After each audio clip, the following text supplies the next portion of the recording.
एक समय की बात है, एक गांव में एक मंदिर था। उस मंदिर में एक हाथी रखा गया था। गांव का हर व्यक्ति उस हाथी को बहुत प्यार करता था क्योंकि वह मंदिर में आने वाले भक्तों का स्वागत मंदिर के प्रवेश द्वार पर करता था। शाम के समय हाथी रोज तालाब में स्नान करने जाता था। तालाब के रास्ते में वह एक दर्जी की दुकान पर रुकता और अपनी सूंड उठाकर दर्जी का अभिवादन करता। दर्जी हर दिन हाथी को केले खिलाता था।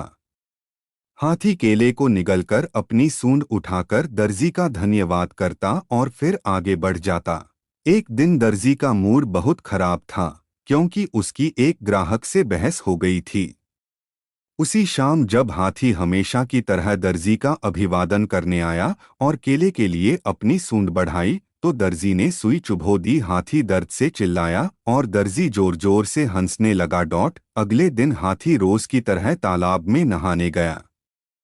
लौटते समय वह एक और तालाब पर रुका जिसमें कीचड़ भरा पानी था।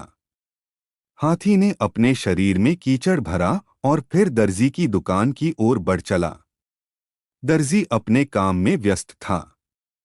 उसने कई कपड़े सिलकर उन्हें इस्त्री करके करीने से सजा रहा। हाथी ने अचानक अपनी सूंड से कीचड़ भरा पानी उड़ा दिया और दर्जी के सारे नए इस्त्री किए हुए कपड़े गंदे कर दिए। दर्जी बिल्कुल स्तब्ध रह गया।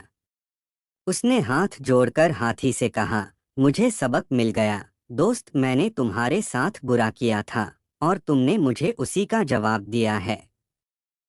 मैं अब कभी तुम्हें चोट नहीं पहुंचाऊंगा। हाथी ने सिर हिलाया और शान से वहां से चला गया।